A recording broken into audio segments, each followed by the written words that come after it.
Halo, balik lagi dengan channel saya, channel Imam Wahyudi Santoso, channel sekitar perbaikan perawatan mobil, terutama mobil Honda. Lanjutan dari radiator kemarin dengan mobil yang sama, modelnya Jazz VTEC 2006. Saya akan membahas sesuai judul yang sering bocor. Saya tidak bilang rusak ya, rusak itu banyak melalui understyle lain-lain. Ini saya fokuskan di engine aja, di engine, yang kali ini di engine. Yang sering rusak di engine atau yang sering bocor packing yang di engine Honda jenis Jazz VTEC atau ADSI atau Jazz GD3 kalau kita menyebutnya, karena berpatokan dengan nomor angka MHR GD3 ya. Langsung aja, nggak usah lama-lama. Mobil ini lumayan banyak rusaknya. Karakter orang kita ya, mohon maaf sekali lagi, mohon maaf. Kalau ndak rusak, ndak diganti. Kalau ndak rusak juga ndak diservis. Jadi penyakitnya akan menumpuk banyak sehingga sekali servis akan membengkak. Dan juga kalau servis rata-rata pakai part imitasi, cari yang murah. Dan itu juga bakalan ndak bisa awet, dan beberapa part imitasi itu akan mohon maaf menyusahkan atau mempersulit pemasangan kami sebagai teknisi karena kurang presisi ya spare partnya ya, di part-part tertentu. Kalau part-part lain-lain tidak ada masalah, kayak filter itu tidak masalah, imitasi filter udara, filter AC ya. Saya akan membahas fokus mobil ini, yang rusak apa aja, penanganan seperti apa, penggantinya seperti apa. Ini adalah yang rusak pertama, keluhannya adalah mobilnya ndut-ndutan saat jalan langsam 20 sama 40. Itu mobilnya ini Matic, sudah saya lepas kondisi sensor gas buangnya. Indikator engine nyala, saya tes sudah oke, ndut-ndutnya berkurang. Saya buka kemarin, koilnya ini patah semua dan juga imitasi semua. Tidak ada yang ori, imitasi semua. Terus saya belum dapat konfirmasi sama pelanggan, saya buat tes jalan lagi. Ini saya isolasi. Jadi kalau koil yang setengah mati atau sudah setengah bocor, penanganan cuma diisolasi atau dilem biasanya. Penyebab dari koil ini bocor adalah dari packing deskclap yang bocor. Packing deskclap itu packing tutup oli, jadi dia packing tutup oli atas dan busi. Jadi kalau packing deskclapnya bocor, otomatis oli akan masuk ke dalam ruang koil ini ya, ke dalam ruang koil, sehingga koilnya dia akan banyak oli terus kena panas, akhirnya dia karetnya atau song-songnya ini tidak kuat, akhirnya dia terjadi patah, akhirnya elektroniknya dia tidak bisa maksimal. Dan juga kondisi usia dari elektronik itu juga memang tidak bisa ditentukan kapan dia matinya, koilnya itu namanya bahan elektronik.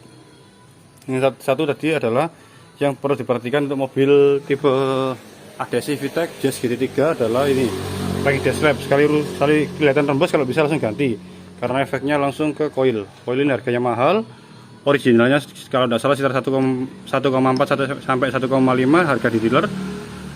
Harga copotannya juga sekarang susah carinya, juga mahal. Dulu 250, sekarang tidak tahu, tidak ada barang di langganan saya. Kalau imitasinya antara 350 sampai 400. Kalau ori toko atau importir kalau tidak salah 1 juta. Ini ya.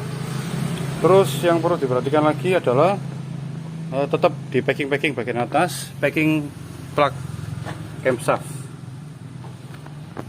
Ini bentuknya. Packing plug camshaft. Ya ini ya. Kalau ini bocor ya bisa membasahi dari fanbelnya. Fanbel bisa basah, bisa menimbulkan bunyi. Itu plug. Kalau pakai deskclap ini ya, pakainya tutup klep ini teman-teman ya. Saya ulangi lagi, saya tunjukkan biar detail. Ini deskclapnya, pakainya ini ya. Spare partnya ini nggak tahu, orangnya beli sendiri, pelanggannya tidak melalui saya, kemarin digojekkan. Ini part numbernya benar apa enggak, kurang paham saya juga. Nggak ada made in nya. Terus dia harus, kalau kita buka ini harus buka intake. Terus plug camshaft tadi ini spare partnya Oh sorry, harga ini kalau tidak salah originalnya sekitar 150-an sampai 200 kalau tidak salah. Kalau plug camshaft originalnya sekitar harganya 90 ribuan. Ya ini plug camshaft. Kalau dulu itu namanya buat letak delco itu ya. Sekarang cuma dikasih plug ini. Terus yang sering bocor lagi adalah o-ring camshaft, o-ring cover camshaft. Katanya sebelah kiri, mukanya agak susah, harus ngelepas throttle juga. Katanya sebelah ini. Ini ya, letaknya di sini. Ini fungsinya kalau kita mau buka noken as ini. Kalau mau buka noken as ini, kita ngelepas cover camshaft ini. Ini sering bocor. Di o-ringnya ini diganti o-ring harganya sekitar 75 sampai 100. Ini sudah kayak keripik ini o-ringnya. Sama bengkel sebelumnya cuman dilem tribun aja, tidak bertahan lama. Ini ada yang copotan teman-teman. O-ring camshaft itu di sini. Jadi o-ring camshaft ini fungsinya kalau kita mau ngelepas noken as ini, ya kita ngelepas baut dari cover camshaft ini. Ya, tidak bisa dari yang sebelah sini karena dia ada pulinya, puli noken as. Ya jelas ya. Ini saya akan bahas lagi nanti buat pengetahuan kita semua ya soal headnya Jazz ini. Terus yang bocor lagi untuk Jazz tahun ini adalah cover beater. Cover beater ini cover pernafasan mesin ya, seperti ini bagian bawah. Ini penanganannya adalah dilepas covernya. Kalau kami biasanya ngelepas motor starter, terus kita ganti lemnya, kita ganti lem pakai tribun atau lem kaca nggak bisa ya, lem tribun yang kuning bisa, yang silver bisa. Itu jadi bagian atas itu dulu. Jadi teman-teman kalau punya Jazz tahun ini, kalau kelihatan bocor semua bagian bawah, dilihat dulu sumbernya dari atas. Secara teori gravitasi air atau bocoran dari atas ke bawah. Jadi kita harus selesaikan dulu masalah bocoran di atas. Kita bersihkan dulu bagian bawah. Nanti 2 sampai 3 bulan kita pantau bawahnya itu bocor lagi apa enggak. Kalau masih ada yang bocor, berarti yang bagian atas oke, dilihat tidak ada rembesan. Yang bocor bawah biasanya adalah seal kurkas besar, seal kurkas kecil, sama kalter. Ya itu terakhir. Itu tok kalau bocoran oli. Jadi bagian atas dulu sembuhkan, desk lamp. Untuk mobil ini ya, jenis mobil ini ya, desk lamp, o-ring camshaft, o-ring cover camshaft, sama cover beater. Kalau teman-teman sudah dibersihkan semua bagian bawah, bekas-bekas bocor oli sudah bersihkan semua, masih terlihat bocor, berarti dari seal kurkas kecil yang di puli kurkas itu bocor, seal kurkas besar yang ada di tengah-tengah antara mesin dan transmisi bocor, sama kalter terakhir aja menurut saya. Kalter itu bagian bawah sendiri. Kalter itu modelnya cuma lem sama ada seal setengah lingkaran atau seal bulan kalau kita bilangnya dulu di bengkel. Untuk kali ini itu aja mungkin.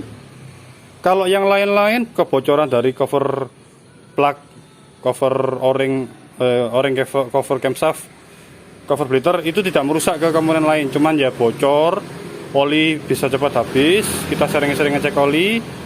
Dan juga ya netes-netes di lantai lah. Yang paling perlu diperhatikan adalah kalau teman-teman budgetnya mungkin kondisinya ekonominya kayak ini agak susah, diganti ini dulu aja. Ini juga yang paling atas kok. Packing desk lamp diganti biar koil-koil kita tidak rusak. Ya. Ini koil-koil pelanggannya juga beli sendiri 4, imitasi lagi karena mungkin keterbatasan biaya. Jadi o-ringnya mahal, saya cari copotan di langganan saya juga tidak ada. Jadi diputuskan mobilnya biar bisa dipakai, beli imitasi dulu. Nanti yang nut-nutan dari ini, dari apa namanya, dari sensor gas buang ini dipikirkan lagi, karena kalau diganti imitasi saya tidak mau dan tidak berani garansi karena tidak lama pasti akan rusak lagi. Saya maunya yang original tapi harganya agak mahal, di atas 3 juta. Ya itu dibalikan lagi ke pemilik mobil. Kalau imitasi monggo, pasti tidak bisa awet dan juga nanti akan double biayanya. Sementara sharing kali ini itu aja, semoga bermanfaat teman-teman ya. Mohon maaf bila ada salah-salah kata, mohon maaf bila kontennya receh, cuman saya ngobrol-ngobrol aja, sharing-sharing buat teman-teman, buat pengetahuan kita semua, apalagi untuk pemilik mobil baru yang baru beli Jazz TP ini ya, untuk pengetahuan aja biar enggak rusak koilnya, harganya sangat mahal. Semoga bermanfaat, semoga kita dijauhkan wabah penyakit. Salam sejahtera semua. Terima kasih.